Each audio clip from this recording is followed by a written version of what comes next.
وقال ربكم ادعوني أستجب لكم. Assalamualaikum warahmatullahi wabarakatuh. Alhamdulillah, selalu saja lisan kita memuji Allah subhanahu wa ta'ala atas segala nikmat yang dilimpahkan kepada kita. Serta juga kita selalu mengenang apapun yang Allah berikan ini dan kita besarkan nikmat itu sehingga selalu saja kita bersyukur kepadanya. Sekecil apapun nikmat yang kita sedang nikmati, apakah itu oksigen yang kita hirup, mata kita bisa menangkap cahaya, telinga kita bisa mendengarkan suara, dan apapun itu sifatnya. Bisa makan, menelan, mengunyah, bisa minum, istirahat, tidur, dan segala macam nikmat, maka dianjurkan setiap muslim agar membesarkannya sehingga akhirnya punya nilai ekstra dalam dirinya dan akhirnya dia bersyukur kepada Allah subhanahu wa ta'ala.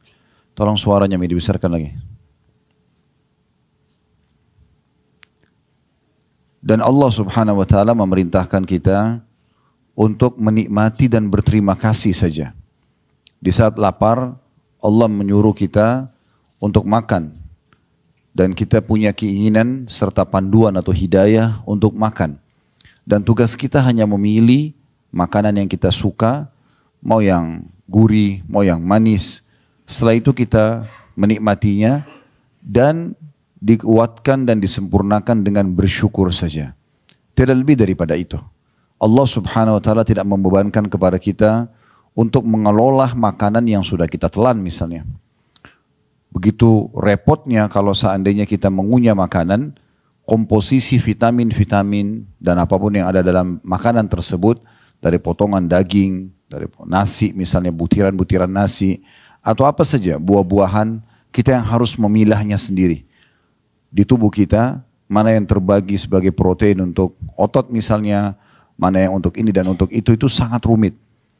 Tapi Allah subhanahu wa ta'ala memudahkan buat hambanya, kita hanya memilih, mengunyahnya dan menikmati. Setelah itu, lewat ukuran sepertiga jari kita di tenggorokan ini, maka kita sudah tidak punya campur tangan lagi di situ. Semuanya Allah jadikan tubuh kita ini seperti sebuah pabrik raksasa dengan sekian banyak lift-lift dan juga petugas sel-sel di tubuh kita yang menjalankan tugasnya tanpa kita urus sama sekali. Dan akhirnya berjalanlah roda kehidupan ini, kita diberikan kesehatan, kekuatan, dan seterusnya. Dan Allah subhanahu wa ta'ala menyuruh kita agar nikmat-nikmat tersebut disyukuri dengan kalimat Alhamdulillah. Oleh karena itu selalu besarkan nikmat Allah tersebut dan syukuri. Berapa banyak orang di luar sana yang belum bisa melihat matanya atau tidak bisa melihat, tidak bisa mendengar telinganya, tidak bisa terucap satu kata pun dari lisannya karena bisu misalnya. Dan banyak hal ujian-ujian datang kepada orang-orang yang mungkin tidak menimpa kita. Ini juga sebuah nikmat yang tidak terhingga. Terlebih lagi di saat ini kita selalu ingatkan bahwasanya Allah memilih kita menjadi hamba-hambanya yang dimudahkan untuk haji. Dan dalam haji ini begitu nikmat luar biasa. Hotel yang bagus, makanan yang enak, bisa istirahat, bisa ibadah yang bagus, mendapatkan 100.000 pahala. Dan ini semua apapun yang kita keluarkan dari energi, meluangkan waktu dari harta akan diganti oleh Allah subhanahu wa ta'ala dengan pahala yang besar, dengan rezeki yang luas. Maka nikmat apalagi dari Allah subhanahu wa ta'ala yang harus kita pungkiri. Yang Allah ulang-ulang selalu dalam surah Ar-Rahman, فَبِأَيْ آلَاءِ رَبِّكُمَا تُكَذِّبَانِ. Maka nikmat Tuhanmu yang mana lagi yang kau akan pungkiri. Dan tidak mungkin seseorang itu bersyukur kepada Allah kecuali memang dia selalu membesarkan nikmat Allah yang ada pada dirinya walaupun itu kecil di mata dia. Selanjutnya kita panjatkan salam hormat kita kepada Nabi besar Muhammad sallallahu alaihi wa ala alihi wa sahbihi wasallam sebagaimana Allah telah memerintahkan kita untuk mengucapkan salam hormat tersebut. Seperti judul kita dan masih berlanjut tentang masalah sebab-sebab kebahagiaan. Kalau kemarin kita sempat membahas tentang sebab utama dan itu adalah inti serta pondasi daripada kebahagiaan setiap muslim, yaitu mentauhidkan Allah subhanahu wa ta'ala.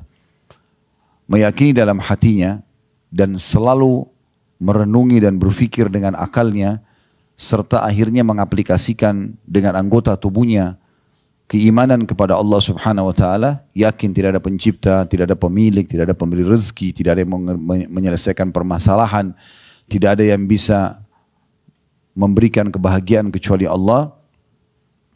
Dia yakini dalam hatinya, direnungi dengan fikirannya, lalu dia aplikasikan dengan anggota tubuhnya. Dia selalu melakukan ketaatan-ketaatan dengan anggota tubuh ini sebagai bentuk syukur kepada Allah. Maka ini yang menjadi inti daripada masalah tauhid tersebut. Jangan pernah teman-teman sekalian menjauhkan diri dari Allah sehingga Allah pun menjauh dari kita. Berapa banyak orang yang sedang melimpah nikmat pada dirinya sehingga akhirnya dia justru jauh dari Allah. Justru jadi malas ibadah. Padahal sebenarnya Allah berikan kesehatan tubuh, ya seperti kita fasilitas sekarang ibadah, hotel yang bagus, makanan dan segala macam, tapi malah membuat dia lalai dari zikrullah, ya, dari istighfar, dari zikir, dari doa. Padahal ini hari-hari mulia di mana dia harus memperbanyak takbir, tahlil, doa, ya, sujud, ruku kepada Allah Subhanahu wa taala. Tapi banyak di antara orang subhanallah lewat dari dia sholat malam, lewat dari dia zikir pagi petang, lewat dari dia waktu-waktu mustajab doa misalnya antara azan dan iqamah. Banyak lewat dari dia kesempatan sedekah, kesempatan baca Quran. Semua ini disayangkan sekali padahal sebenarnya salah satu bentuk syukur juga kepada Allah SWT adalah kita memaksimalkan fasilitas yang Allah berikan ini justru untuk ketaatan kepadanya. Sebelum datang waktu di mana kita tidak mungkin lagi untuk melakukan ketaatan. Baik itu puncaknya dengan meninggal atau ada halangan-halangan lain yang sifatnya duniawi yang harusnya kita selalu ya jadikan sebagai kehati-hatian dalam diri kita. Jangan sampai luput kesempatan-kesempatan tersebut. Ya.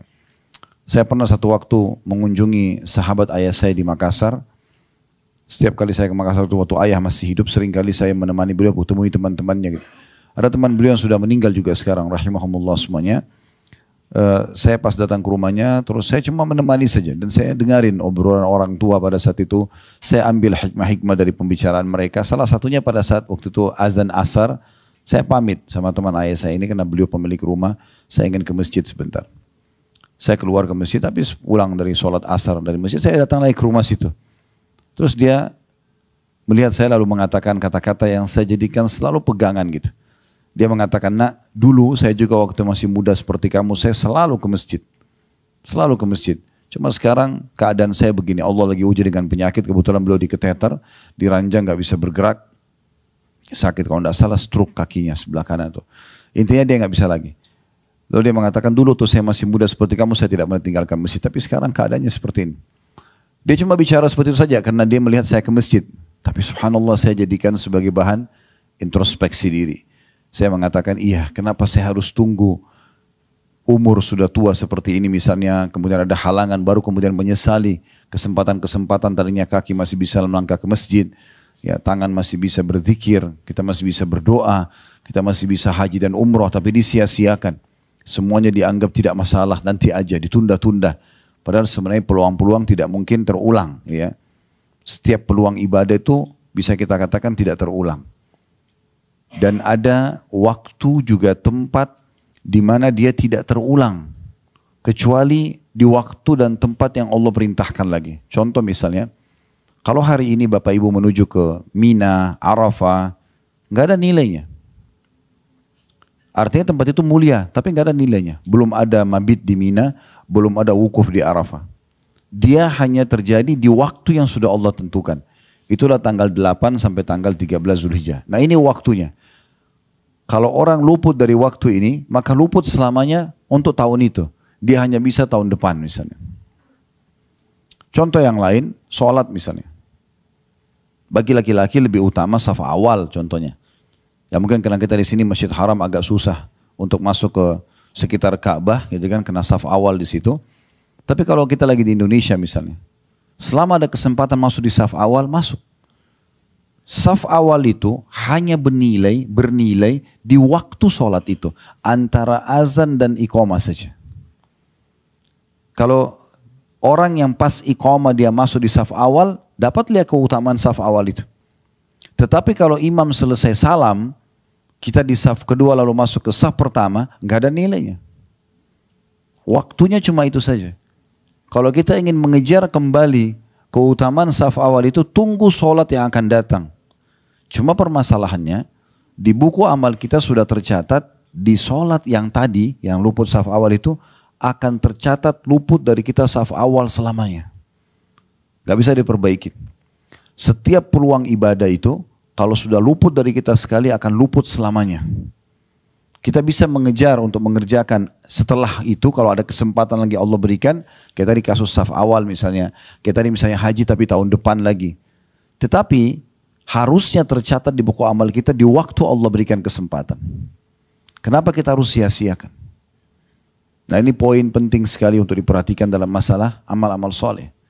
Kalau dosa, orang melakukan dosa, dia bisa dihukum sama Allah, tetapi dengan taubat kepada Allah, bersih. Orang mukmin yang cerdas, dia selalu fokus kepada hal-hal yang diperintahkan yang wajib itu. Ibadah. Dengan sendirinya dosa akan dia tinggalkan. Dan dia harus melihat bahwasanya peluang ibadah ini adalah peluang ibadah saya yang terakhir. Makanya Nabi Muhammad SAW itu, kalau beliau akan takbiratul ihram, beliau biasa menghadap ke makmumnya sambil mengatakan, Sallu salatal muwadda'ah. Salatlah seperti salat perpisahan. Anggap setelah salat ini meninggal. Sehingga selalu kita jadikan sebagai hal yang terbaik yang kita bisa lakukan pada saat itu. Bayangkan teman-teman sekalian kalau seandainya kita ditangkap oleh musuh dan akan dihukum mati pada saat itu. Lalu dikasih kesempatan untuk sholat 2 rakaat. Kira-kira seperti apa kita sholatnya? Misal contoh. Atau ada seseorang divonis oleh dokter, secara medis orang ini ya sudah tidak ada umurnya lagi. Tapi dia masih punya kesempatan sholat 2 rakaat. Kira-kira bagaimana sholatnya? Atau lebih jauh daripada itu. Andai saja ada orang meninggal dunia, kemudian diberikan kesempatan hidup oleh Allah beberapa saat. Misal orang sudah meninggal dikasih hidup 5 menit saja. Kira-kira 5 menit itu apa yang orang akan lakukan? Apakah dia akan kembali ke makanan favoritnya? Apakah dia akan kumpul lagi sama keluarganya? Apakah dia akan melanjutkan meeting yang miliaran? Kalau dikasih kesempatan hidup lagi orang yang sudah meninggal, pastikan teman-teman sekalian dia akan mencari ibadah yang paling menguntungkan bagi dia. Misalnya tobat nasuha, misalnya sujud, sholat 2 rakaat. Untuk mati lagi setelah itu. Maka kita tidak usah tunggu teman-teman sekalian dokter vonis kita. Tidak perlu kita tunggu misalnya musuh akan menawan dan menebas leher kita. Kita tidak perlu menunggu meninggal dulu baru kemudian kita mau menyesal. Dibangunkan lagi untuk mengejar amal soleh, tidak. Tapi kita bagaimana menjadikan peluang amal soleh itu adalah kesempatan emas yang Allah berikan. Saya selalu termotivasi dengan hadis Nabi alaihi salatu wassalam tentang 3 orang yang datang masuk Islam di kota Madinah. Kemudian ketiga orang ini tinggal menjadi tamu di rumahnya Talha bin Ubaidillah radhiyallahu anhu. Talha bin Ubaidillah salah satu dari 10 sahabat yang dijamin masuk surga. Orang ini datang, 3 orang ini datang kemudian bertamu.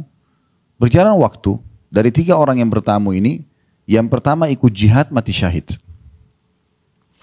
Berjalan waktu lagi, dikumandangkan lagi jihad, orang yang kedua ikut berperang mati syahid lagi. Berjalan waktu lagi, orang yang ketiga meninggal dunia tapi tidak mati syahid. Cuma dia lebih telat matinya. Berjarak. Yang pertama mati syahid, beberapa hari kemudian meninggal lagi, yang kedua mati syahid. Berjalan lagi waktu, orang yang ketiga meninggal tapi mati di atas ranjangnya saja. Talha bin Ubaidillah radhiyallahu anhu mimpi, Allah mimpikan melihat ketiga orang ini. Dia lihat di surga, diperlihatkan di surga ketiga orang ini, yang orang pertama meninggal di bagian belakang, yang kedua meninggal di depannya, yang terakhir meninggal paling depan yang tidak mati syahid. Artinya paling bagus derajatnya, paling besar pahalanya, padahal dia tidak mati syahid. Maka Talha bin Ubaidillah bertanya kepada Nabi SAW, ya Rasulullah, ketiga orang yang datang masuk Islam, datang ke rumah saya itu, yang mereka yang 2-nya mati syahid, yang 1-nya mati di atas ranjang. Saya mimpi mereka di surga. Tapi yang membuat saya heran, kenapa orang yang bukan mati syahid itu justru yang paling depan, yang paling bagus fasilitasnya. Maka Nabi SAW menjawab mengatakan, wahai Talha, kenapa kau heran? Mana perhitunganmu dari solat-solat dia yang sempat dia kerjakan, yang tidak sempat atau tidak bisa dikerjakan oleh orang yang mati terlebih dahulu daripada dia? Walaupun selisih cuma berapa hari. Itu sudah cukup membedakan derajat mereka di surga. Dalam riwayat yang lain, ada 2 orang bersahabat di masa Nabi SAW, yang satu mati syahid, seminggu kemudian sahabatnya mati tapi bukan mati syahid, mirip dengan kisah tadi. Lalu pada saat Nabi SAW mensolati jenazah yang kedua yang mati biasa, Nabi SAW sengaja tanya para sahabat. Kata beliau, kira-kira menurut kalian bagaimana perbedaan derajat antara orang ini sama sahabat yang meninggal pekan lalu? Spontan semua sahabat mengatakan, ya Rasulullah, semoga orang ini bisa menyusul derajat temannya meninggal minggu lalu, pekan lalu. Karena yang meninggal pekan lalu mati syahid. Di pikiran para sahabat, ini pasti lebih rendah derajatnya. Pasti mudah-mudahan dengan persahabatannya ini malah mencapai bisa diangkat ke derajatnya orang yang meninggal pekan lalu. Kata Nabi SAW, perhatikan, demi zat yang jiwaku dalam genggaman yang muslim demi Allah, sungguh derajatnya jenazah yang sedang kita solati yang tidak mati syahid ini, dibandingkan dengan temannya yang mati syahid pekan lalu, itu antara langit dan bumi. Lebih tinggi orang ini. Karena dia sempat ibadah kepada Allah selama sepekan saja. Sempat dapat Jumat sekali, sempat sholat 5 waktu setiap harinya, sempat sedekah beberapa dirham dan dinar pada saat itu ya. Itu sudah cukup teman-teman sekalian untuk melebihkan derajat dia dibandingkan orang yang meninggal terlebih dahulu walaupun mati syahid. Apa maksudnya? Maksudnya adalah bagaimana setiap orang di antara kita jangan sia-siakan peluang amal soleh yang Allah berikan. Bahkan saya selalu jadikan pegangan hidup saya dan saya juga berharap teman-teman seperti itu. Setiap ada peluang amal soleh, jadikan itu adalah peluang terakhir kita. Anggap setelah kita kerjakan meninggal. Sehingga kalau ada orang lagi minta bantuan, kita tidak akan menundanya karena kita anggap setelah ini mungkin saya meninggal. Ada kesempatan sholat malam, lakukan. Kesempatan haji dan umrah, baca Quran, zikir pagi petang, bakti sama orang tua, jenguk orang sakit. Apa saja, bantu orang lain. Jadikan itu peluang terakhir. Berapa banyak orang setelah mengerjakan itu sehingga akhirnya meninggal dunia. Dan memang menjadi husnul khatimah. Karena meninggal dalam keadaan ditutup hidupnya dengan kebaikan. Berapa banyak justru orang yang tidak pernah menyia-nyiakan kesempatan dosa dan tidak mau juga taubat kepada Allah, akhirnya ditutup dengan su'ul khatimah.